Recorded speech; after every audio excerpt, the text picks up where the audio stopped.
Hello. രാവിലെ മോനൊക്കെ സ്കൂളിൽ പോയി കഴിഞ്ഞിട്ട് ഞാൻ ആദ്യം ഈ മുറ്റമൊക്കെ ഒന്ന് അടിച്ചു വാരുവേ. ഇത് എല്ലാ ദിവസമൊന്നും ഇല്ല, ആഴ്ചയിൽ ഒരു ദിവസമൊക്കെ മാത്രമേ ഞാനിങ്ങനെ തൂക്കാറുള്ളൂ. കാരണം ഭയങ്കര പൊടിയാണ് ഇതുപോലെ. അങ്ങനെ തൂത്ത് കൂട്ടിയ ചപ്പൊക്കെ ഞാനൊന്ന് തീയിടാനായിട്ട് ഇവിടെ കൂട്ടി വെച്ചിട്ടുണ്ട്. അപ്പോൾ അതിനൊന്ന് തീയിട്ടിട്ട് നമുക്ക് അകത്തേക്ക് പോവാം. ഇന്നൊരു സ്റ്റിച്ചിങ് വീഡിയോ എടുക്കാൻ വേണ്ടി ഞാൻ ഉദ്ദേശിച്ചിട്ടുണ്ട്. അപ്പോൾ അതൊക്കെ ഒന്ന് ചെയ്യണം. അതിനിടയിലാണ് രാവിലെ ബെഡ്ഷീറ്റ് വിരിക്കാൻ ചെന്നപ്പോൾ അതിൻ്റെ അരികെ തയ്ച്ചിട്ടില്ലെന്ന് മനസ്സിലായത്. പിന്നെ അതിൻ്റെ അരികൊക്കെ ഒന്ന് തയ്ച്ചു വെച്ചു.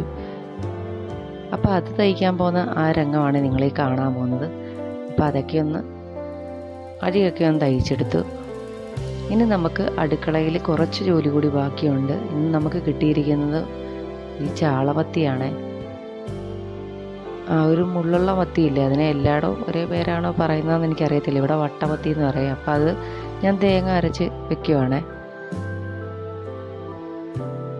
പിന്നെ കുറച്ച് ചൂട ഉണ്ടായിരുന്നു, അത് നമ്മൾ പൊരിക്കാനായിട്ട് അരപ്പ് പുരട്ടി വെച്ചിട്ടുണ്ട്. ഇതുകൂടി കഴിഞ്ഞപ്പോൾ നമ്മുടെ അടുക്കളയിലെ ജോലി തീർന്നു. ഞാൻ എൻ്റെ വീട്ടിൽ പോയ സമയത്ത് എൻ്റെ ഉമ്മച്ചാടെ കയ്യിൽ നിന്ന് 2 സാരി വാങ്ങിക്കൊണ്ട് വന്നിട്ടുണ്ടായിരുന്നേ. അപ്പോൾ ഇന്ന് അതിനകത്താണ് എൻ്റെ കട്ടിങ് കലാപരിപാടികൾ നടത്താൻ പോകുന്നത്. അപ്പോൾ ഒരെണ്ണം ഞാൻ അങ്ങോട്ട് മാറ്റി വെച്ചു. ഇനി അടുത്ത ഒരു ഔട്ട്ഫിറ്റ് റെഡിയാക്കാമെന്ന് പറഞ്ഞ് മാറ്റി വെച്ചു. ആദ്യം തന്നെ ഈ കറുപ്പ് സാരി കൊണ്ടിട്ട് എന്തെങ്കിലുമൊക്കെ ഒന്ന് സ്റ്റിച്ച് ചെയ്യണമെന്ന് എനിക്ക് വല്ലാത്ത ആഗ്രഹമായിരുന്നേ. അപ്പോൾ അതുകൊണ്ട് തന്നെ ഇതാണ് ആദ്യം കട്ട് ചെയ്യാൻ പോകുന്നത്. അപ്പോൾ അതിനകത്ത് ഇത് ഹാൻഡ് വർക്ക് ചെയ്ത സാരിയാണ് മുഴുവൻ. അപ്പം നമ്മൾ ആരി വർക്ക് ചെയ്ത പോലല്ല, സാധാ എനിക്ക് തോന്നുന്നു കൈസൂചി കൊണ്ടിട്ട് ആ ഒരു ഹാൻഡ് വർക്ക് ചെയ്യുമല്ലോ, അതുപോലെ ചെയ്തേക്കുന്നതാണ്. അപ്പോൾ അത് ഒരു നൂലഴിക്കുമ്പോൾ അടുത്തടുത്തൊന്ന് ഇങ്ങനെ ഇളകി വന്നുകൊണ്ടിരിക്കും. അപ്പോൾ ഞാനത് കെട്ടി വയ്ക്കുന്ന രംഗം ഇപ്പോൾ കണ്ടത്.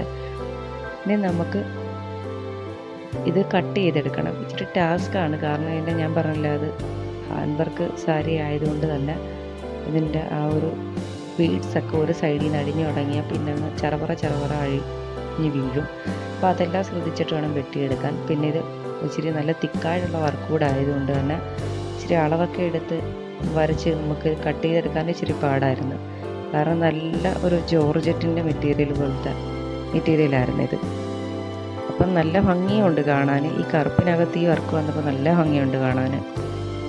അപ്പം ഞാനിത് വെട്ടിയെടുക്കുന്ന രംഗമാണ് കാണുന്നത്. പിന്നെ താഴെ വെച്ച് വെട്ടുന്നത് കൊണ്ട് തന്നെ ഭയങ്കര പ്രയാസമാണിത് കട്ട് ചെയ്തൊക്കെ എടുക്കാൻ വേണ്ടിയിട്ട്. നമ്മളൊത്തിരി സ്ട്രെയിൻ ചെയ്തെങ്കിൽ മാത്രമേ ഇത് കട്ട് ചെയ്തെടുക്കാൻ പറ്റത്തുള്ളൂ. അങ്ങനെ ആദ്യം തന്നെ ഞാൻ യോക്ക് പോർഷനാണ് കട്ട് ചെയ്തെടുക്കാൻ പോകുന്നത്. അപ്പോൾ ഒരു യോക്ക് ആൻഡ് സ്കേർട്ട് വരുന്ന രീതിയിൽ ആ ഒരു പാറ്റേണിൽ തയ്ക്കാൻ വേണ്ടിയാണ്, സ്ലിറ്റ് ഇല്ലാതെ അങ്ങനെ ഒരു പാനൽഡ് രീതിയിൽ ഒരു ചുരിദാർ പോലെ തയ്ച്ചെടുക്കാൻ വേണ്ടിയിട്ടാണ് ഞാനിത് കട്ട് ചെയ്യുന്നത്.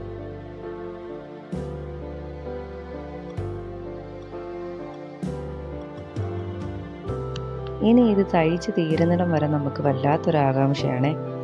ഇത് നമ്മൾ ഉദ്ദേശിച്ച പോലെ തന്നെ വരുമോ, എങ്ങനെ ആയിത്തീരുമെന്നൊക്കെ അറിയാൻ വേണ്ടിയേ.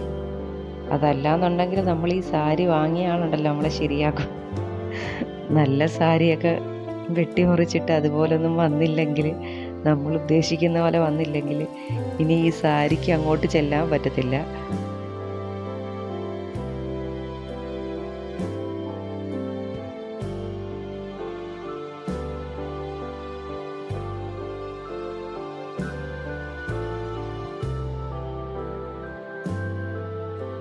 അങ്ങനെ യോക്കിൻ്റെ ഫ്രണ്ട് പോർഷൻ നമ്മൾ കട്ട് ചെയ്ത് മാറ്റി വെച്ചിട്ടുണ്ട്. ബാക്ക് വശത്ത് നമ്മളൊരു പ്ലെയിനായിട്ടുള്ളൊരു മെറ്റീരിയലാണ് എടുക്കുന്നത്. ബ്ലാക്ക് പ്ലെയിൻ മെറ്റീരിയൽ കൊണ്ടാണ് തയ്ക്കുന്നത്. ഇനി അതുപോലെ തന്നെ നമ്മൾ കൈയുടെ ചുവട്ടിൽ ഇത് ഒരു സ്കാലപ്പ് വരുന്ന പോർഷനാണ്. ഈ ഒരു ഹെവി ആയിട്ട് വരുന്ന ഈ ഒരു വർക്ക് പോർഷനാണ് നമ്മൾ കൈയുടെ ചുവട് ഭാഗത്തായിട്ട് വെക്കുന്നത്. അത് ഞാൻ ആദ്യം തന്നെ അങ്ങ് കട്ട് ചെയ്ത് മാറ്റി വയ്ക്കുന്നുണ്ട്.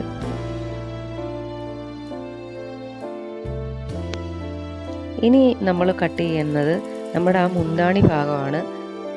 അത് ഇട്ടുകൊണ്ട് നമുക്ക് കട്ട് ചെയ്യാൻ ഭയങ്കര പ്രയാസമാണ്. കാരണം അത് വെയിറ്റ് ഉള്ള വശമായതുകൊണ്ട് തന്നെ നമ്മൾ അപ്പുറത്തേക്കുള്ള പാനൽ സ്കർട്ടിൻ്റെ പീസുകൾ വെട്ടുമ്പം നമുക്ക് കറക്റ്റായിട്ടിട്ട് വെട്ടാൻ പറ്റത്തില്ല. അപ്പോൾ അതുകൊണ്ട് തന്നെ ഞാൻ ആദ്യം ആ ഒരു മുന്താണി വശം അങ്ങ് കട്ട് ചെയ്ത് മാറ്റി വെച്ചു.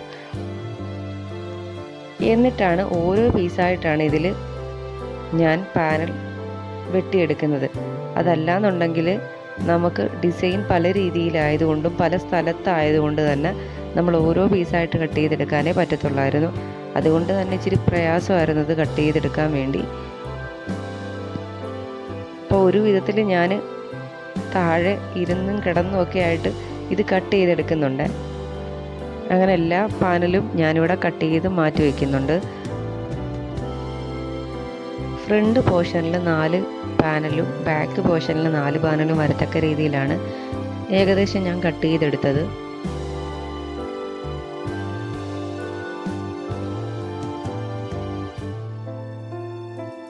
അങ്ങനെ മാർക്കിംഗ് ഒക്കെ ചെയ്തിട്ട് നമ്മളിത് കട്ട് ചെയ്യാൻ പോകുന്നതാണ് കാണുന്നത്. അപ്പോൾ ഇതാണ് ആദ്യത്തെ പാനൽ. ഇനി ഇതിൻ്റെ സെക്കൻഡ് പാർട്ട് ഞാൻ വേറൊരു വീഡിയോ ആയിട്ട് ചെയ്യാം, സ്റ്റിച്ചിങ്ങിനായിട്ട്.